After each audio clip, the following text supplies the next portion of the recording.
Good morning, good afternoon, good evening, dear friends. Welcome back to this very channel. We have come with another information, and this is what happened of recent. Despite the fact that at official birth, that is Bola Ahmed Tinubu, is still in coma, languishing in pains. Most times he wakes up, sometimes he goes back to coma. And yet, Musa, the Fulani man, Musa, the one that used to cry foul, when we beat him to stupor, he cries. He now welcomed the CEO of Nigeria, the owner of the business center that is so booming. The business center is booming, booming very well for the Britain. And that's why most times they come here just to keep you, just to maintain the status quo, to make you to feel, oh, we are interested, to make you to feel, oh, you are important, to make you to feel, oh, you must stay like this. That's why they come most times. But the fools don't understand. They feel they are recognized. This is simply called a business center. This Nigeria you're looking at, it is not a country. If it's a country, these colonial masters should have should have run away from it long ago, because every hidden thing they must have hidden must have been exposed. Everything they named must have been renamed. Everything they put in place must have been changed position. But no, everything they put in place, everything is just the same way. We have no contribution, no nothing at all to do on everything they put in place. Everything remains like this. The status quo maintains, even though the people here are dying, even though the poor masses cannot even breathe. Yet they want to maintain status quo. They want, they pretend to feel good and feel that all is well. You don't know how foolish you look in their eyes. If you do, you will not be doing that way. I want to take you across what has happened of recent. The visit of the Duke and the Duchess. This was the couple's first time in Nigeria on invitation of the Nigeria's Chief of Defense Staff, General Christopher Musa. The Duke of Sussex and the Duchess, for them to come down all the way to come here and celebrate with those of our veterans that are injured is a great privilege, is a great honor, and it shows that people all over the world understand what it is to sacrifice for one's nation. Prince Harry and wife Meghan arrived in Nigeria to promote the Invictus Games founded by the Prince. Now in his 10th year, the Invictus Games is an international sporting event aimed at rehabilitating wounded, injured servicemen and women, and to also create awareness for mental health. I'm being inspired by Prince Harry and Meghan, by his vision of Invictus Games, because I now have a purpose in life. Then I now see the ability in my disability, and I see that there is nothing I can do if I wish to do so. That the most important thing is the mindset of the soldier, who means that we are a. Remember, Prince Harry served in the military as a former army captain who flew helicopters in Afghanistan, so the prince has this foundation very close to his heart. The couple landed in Abuja on Friday morning and began their visit with a tour of a school, the Lightway Academy.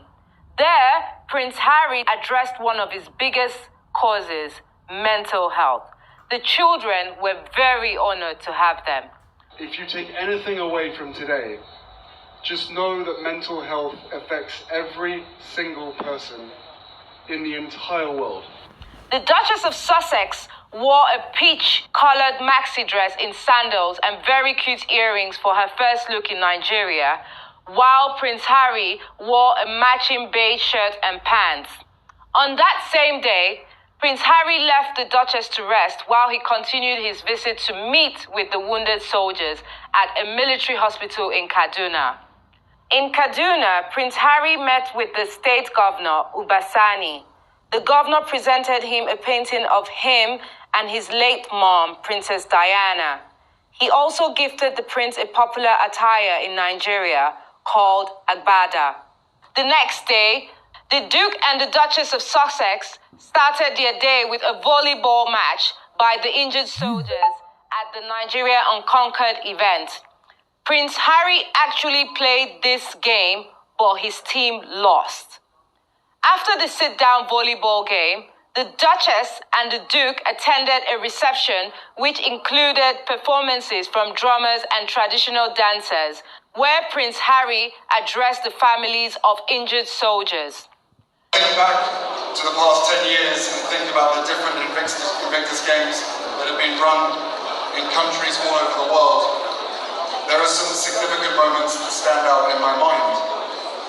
Beginning in the United Kingdom with the UK and USA wheelchair basketball and wheelchair rugby. And then in Germany, when we were gifted with the presence of Team Nigeria, who danced on stage better than anybody else. They were both coordinated in all white. Meghan was seen wearing a delicate diamond cross necklace that once belonged to Princess Diana. In the evening of Saturday, May the 11th, the Duchess Meghan co-hosted a forum on women in leadership with World Trade Organization Director Ngozi Okonjo-Iweala, where the Duchess discussed her Nigerian heritage. Media mogul Mo Abodu was the moderator for this event. When I had done the genealogy and found out about my heritage, the first thing I did obviously was call my mom because I wanted to know if she had any awareness of it. And I think being African American, part of it is really not knowing so much about your lineage, your background, where you come from specifically. And it was exciting for both of us to discover more and understand what that really means. Never in a million years would I understand it as much as I do now. Being here, right? Being here. And what has been echoed so much, really, in the past day by men and women alike is, oh, we weren't surprised when we found out when you were a Nigerian. Oh, no. And I say that mostly as a compliment to all of you because what they define as a Nigerian woman is brave, resilient, courageous, powerful, beautiful. And every single moment that I hear anyone so far talk about what it means to be a Nigerian woman, it is the most flattering thing to be in that company, to be in your company. Meghan wore a red dress by a Nigerian designer, Orire. On day 3, Sunday, the 12th of May, 2024, the Duke and the Duchess are now in Lagos State, Nigeria, the center of excellence. The Duchess wore a white blouse with an ashoke attire, a popular Nigerian attire wrapped around her waist. The Prince wore a beige casual blazer matched with a white shirt and black pants. After the school event, they went back to change quickly and they headed to a private charity brunch at the Delbo Hotel for the Invictus Games fundraising event. Meghan changed into a beautiful flowy yellow dress and the Prince still maintained his look from earlier on. Dignitaries like the Chief of Defense Staff of Nigeria, Major General Christopher Musa, and his wife, Lillian Musa, the Olu of Warri, Senator Daisy Danjuma, Bianca Ojukwu, and Mrs. Shade Okoya were present. After this event, the Duke and the Duchess of Sussex visited the Governor of Lagos State, Babajide Sanwo-Olu, at the Lagos House Marina. Meghan wore a green ashoke piece across her yellow dress. A courtesy visit from Prince Harry and Meghan, the Princess of Sussex, here at the State House in Marina. They are on a private visit to our country, and their stopover includes Lagos. They've had his lovely wife that is also here, and more importantly, the Invictus Game that Prince Harry is known for. And I think On behalf of all of us in Lagos, we're excited, we're happy. Thank you very much. Thank you. The couple then headed to the Lagos Polo Club for a charity event. On arrival at the Lagos Polo Club, they went into the VIP area to watch the match. They took photographs with guests and the children and also presented the trophies to the winning team. The couple left immediately after with an entourage. It was quite a historical 3-day visit. Jennifer Olize, Arise. That is it, my people. That's how they kept us subjugated. They are suppressing us, free us, they say no. Make us to be better, they say no. But then they are maintaining the status quo from 1960 up till now. Nigeria is not growing. Your baby is not growing. Worse than dwarf is your baby here in Nigeria, okay? Shame on you. Shame on you. Shame on you, wicked people against humanity. God forbid. I so much dislike Britain. They are wicked and callous and even shameless. Shameless to the core. Yes. I've not seen a country like that before.